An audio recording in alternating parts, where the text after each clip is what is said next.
বিধানসভার বিধায়ক নির্বাচিত হওয়ার পর আমরা ময়নাগুড়ি গণদেবতার জন্য কী কী কাজ করব সেই কাজের এখানে 7টা পয়েন্ট আছে, এর সঙ্গে আবার 3টে পয়েন্ট যুক্ত হবে। পানবাড়ি বাজার থেকে অর্থাৎ রামসাই অঞ্চলের শেষ প্রান্ত, সেখান থেকে নাথুয়া সোজা আছে একটা যাওয়ার রাস্তা, সেখানে রামকৃষ্ণ আইভিএফ সেন্টার, মা হওয়ার স্বপ্ন পূরণ।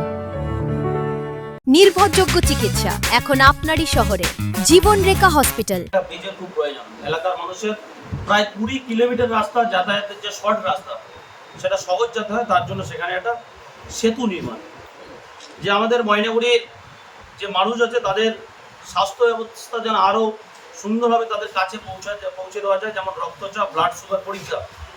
এর জন্য আমরা সাশ্রয়ী মূল্যে জেনারিক ওষুধ পেতে ময়নাগুড়ি বিধানসভা জুড়ে অঞ্চল ও ক্লাস্টার স্তরে ওয়ার্ড ভিত্তিক স্বাস্থ্য কেন্দ্রে স্থাপন করা হবে, যাতে সাধারণ মানুষকে দূরে স্বাস্থ্য কেন্দ্রে এবং ওষুধের দোকানে যেতে না হয়। 2 বছরের মধ্যে ইন্দিরা মোড়, আপনারা প্রত্যেকে জানেন যে ইন্দিরা মোড়ে একটা যথেষ্টভাবে যানজট হয়, সেখানে একটা ফ্লাইওভার নির্মাণ করা, সেটা যদি হয় সেখানে যাতায়াতের জন্য যানজটের থেকে অনেকটা মানুষ সেখানে মুক্তি পাবে।